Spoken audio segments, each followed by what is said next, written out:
Bismillahirrahmanirrahim. Assalamualaikum warahmatullahi wabarakatuh. Perkenalkan, nama saya Dodi.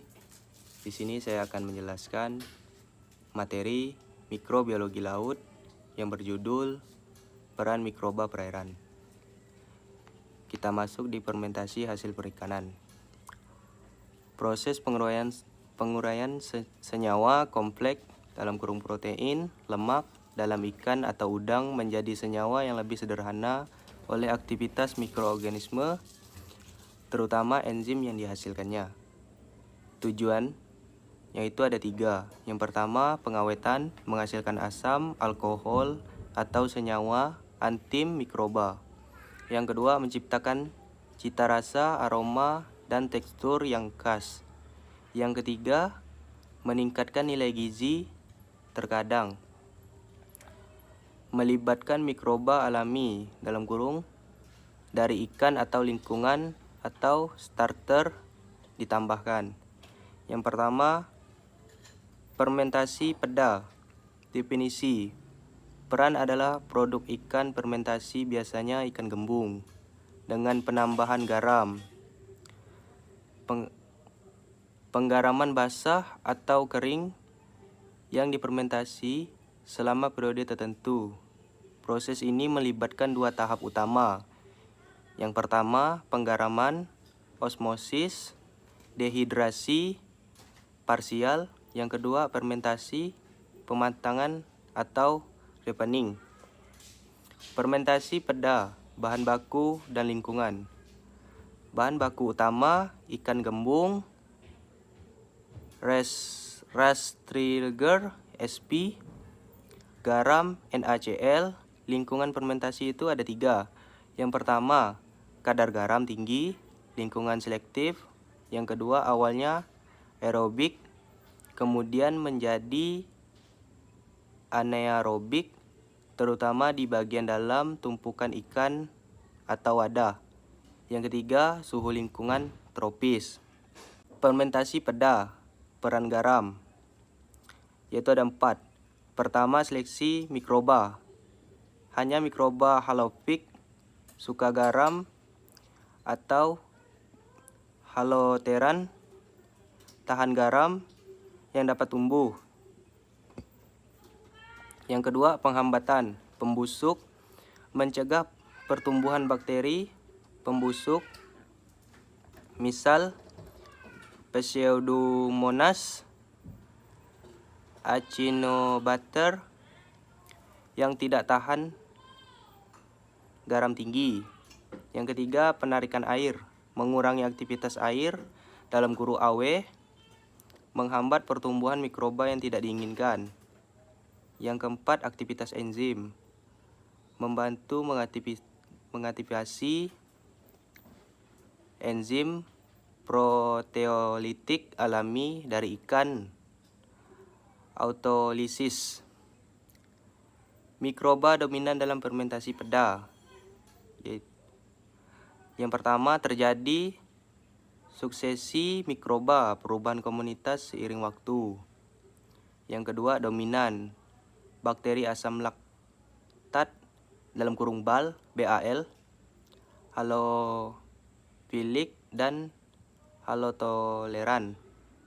1 contoh, Tragechus, Prediochus, Weissella, Lactobacillus. Beberapa spesies halotoleran. Lainnya terutama tahap awal atau permukaan, bakteri garam positif, Coccus, Staphylococcus, Micrococcus, halofilik, beberapa kamir halofilik. Fermentasi peda, proses biokimia. Yang pertama, autolisis enzim ikan, enzim proteolitik seperti tripsin, chymotrypsin dari jauhan dan daging ikan mulai memecah protein ini menjadi protein ini penting di tahap awal. Typo.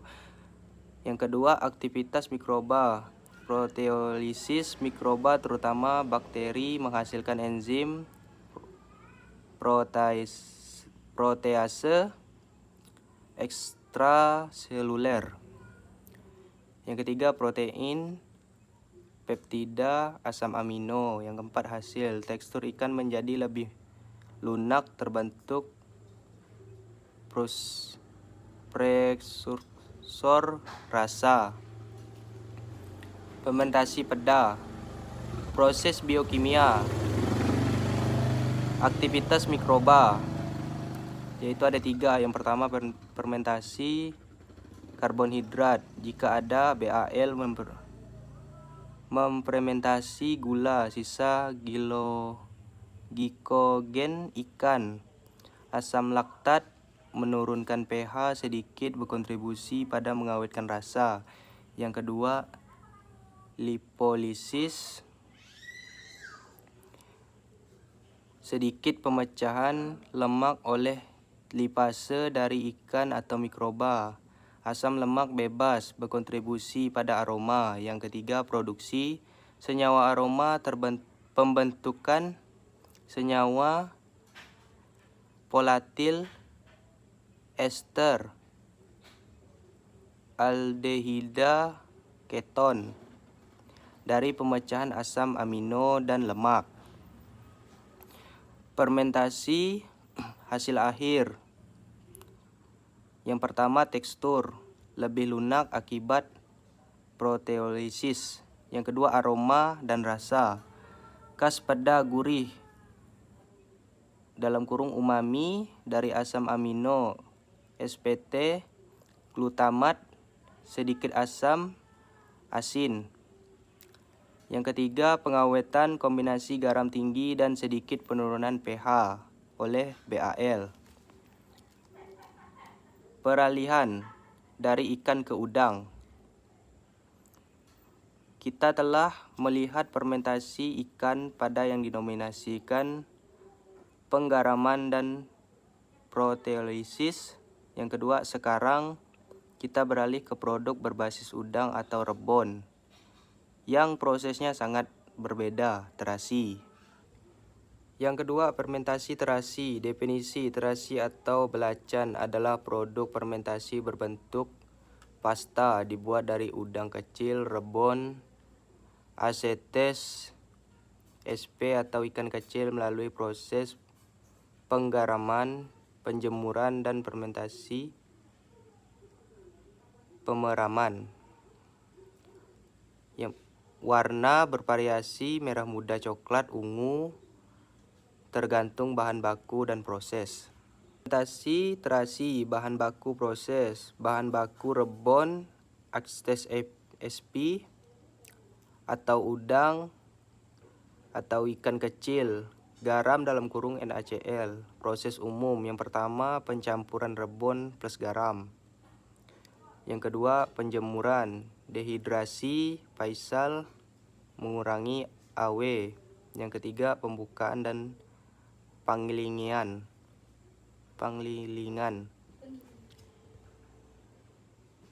Yang keempat pemeraman fermentasi, seringkali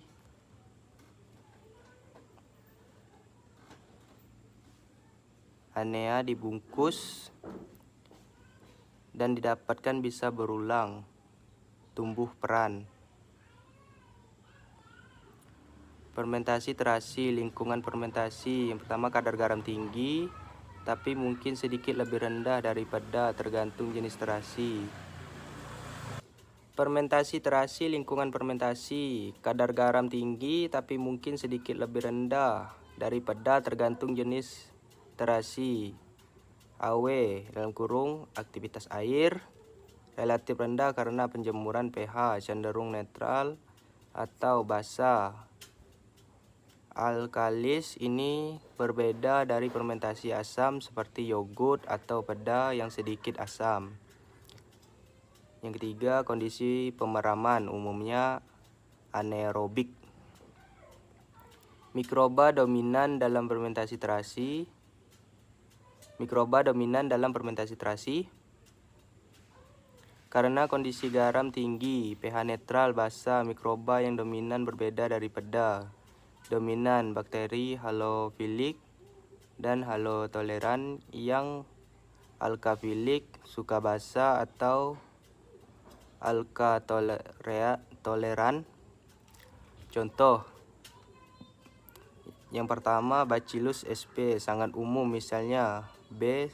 subtilis, bleachingformis, amyloqui falciens.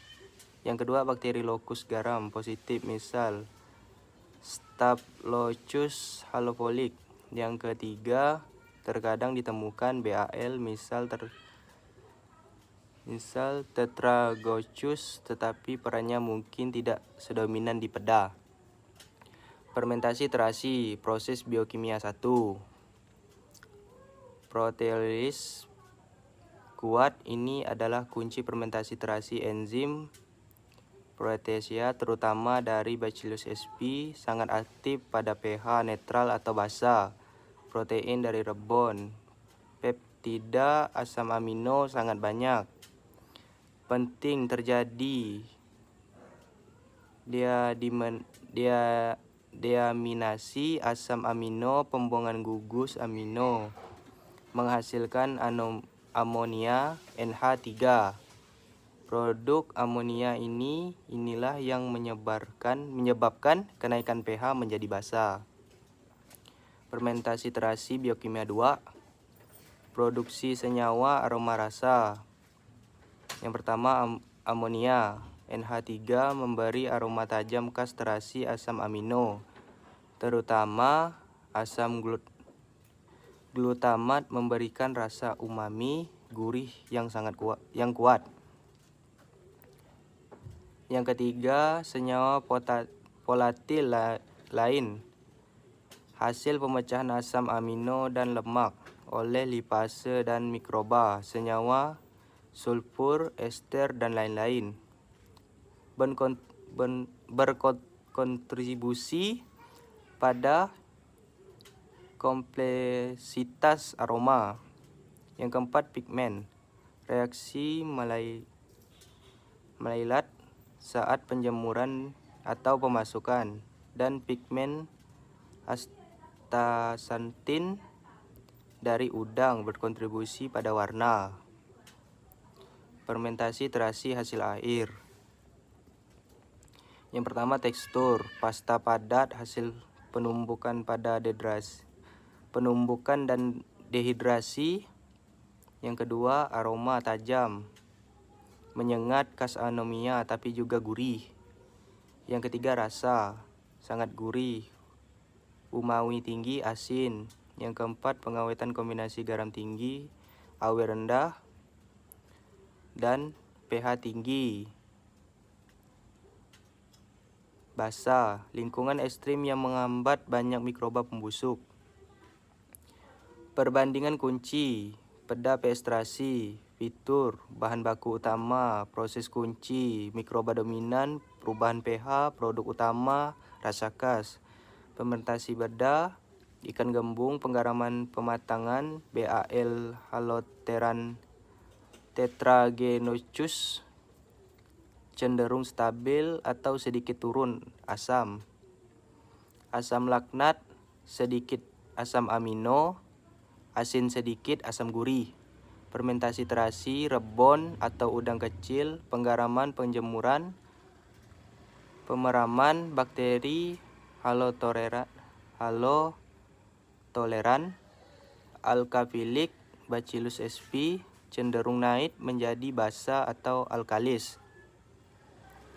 Amonia, asam amino, glutamat, asin, sangat gurih, umami, aroma tajam amonia. Kesimpulannya, mikroba perairan terutama bakteri halofilik adalah aktor kunci dalam fermentasi produk perikanan tradisional. Yang kedua, kondisi lingkungan terutama kadar garam dan ketersediaan oksigen menyeleksi mikroba yang tumbuh. Yang ketiga, fermentasi peda didominasi proteolisis, autolisis, dan mikroba, dan sedikit fermentasi asam laktat. pH stabil atau agak asam. Yang keempat, fermentasi terasi dominasi proteolisis kuat oleh bakteri SPT Bacillus. Produksi amonia, pH basa, alkalis, rasa umami kuat. Yang kelima, kedua, proses menunjukkan adaptasi mikrobiologi yang luar biasa untuk pengawetan dan penciptaan rasa. Baiklah, sekian presentasi dari saya. Kurang dan lebihnya saya mohon maaf. Wassalamualaikum warahmatullahi wabarakatuh. Maulaya salli wa sallim daiman abadan ala